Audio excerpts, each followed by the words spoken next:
Hi, it's Eddie here from NRG Solar. Let's talk about battery storage.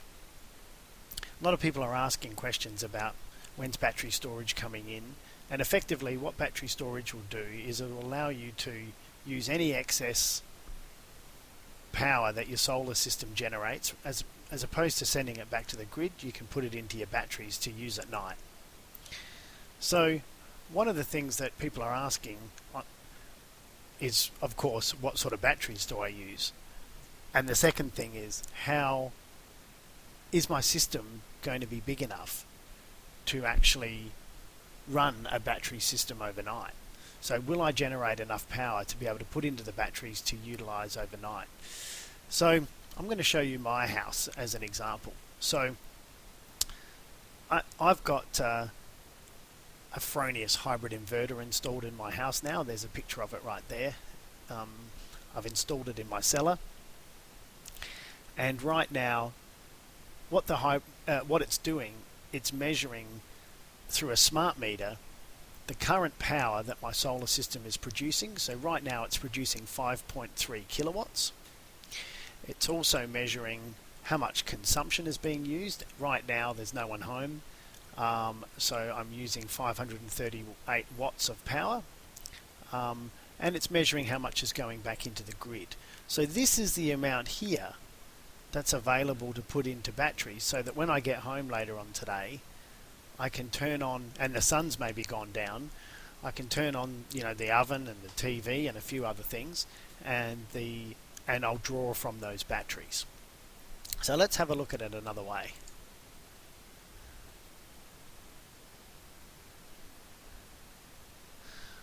We'll open up this. This is yesterday.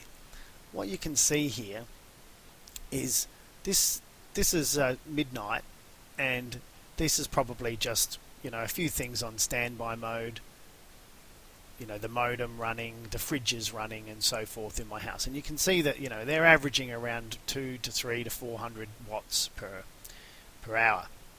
So then you can see if someone's gotten up in the morning, maybe, I don't know, put the kettle on or something, made breakfast, and gone off to work.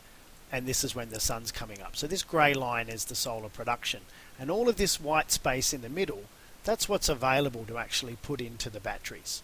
Now yesterday I ran a test, and I put it was a cool day, so I put the heater on to come on at 11:30 and to turn off at 3:30. So you can see here that the most of my heater was paid for by the solar. Alright, so my house was quite warm when I got home, even though it was quite a cold day yesterday.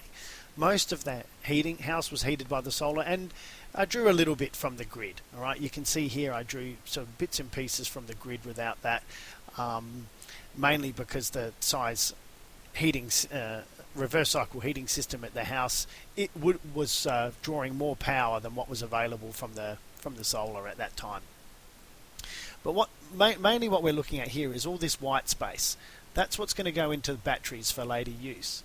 When the sun's gone down, this is what my house consumed. So we were probably cooking dinner around this time, 6:45, and at 7:55 to 8:45 last night, I flicked the heater back on. So you can actually see that we used the heater for this period. So I did this to look at, if this is a normal day, and this was a typical day in my home, would all of this red effectively fit into the white spots? Because this white part is where I'm generating power into batteries to use later, and this is where I would use that. Now there will be times the batteries will have a limit as to how much they can output. So potentially, as an example, let's say the limit was there, this little bit would be pulled from the grid, but you can see the majority of my consumption at night would come from my batteries.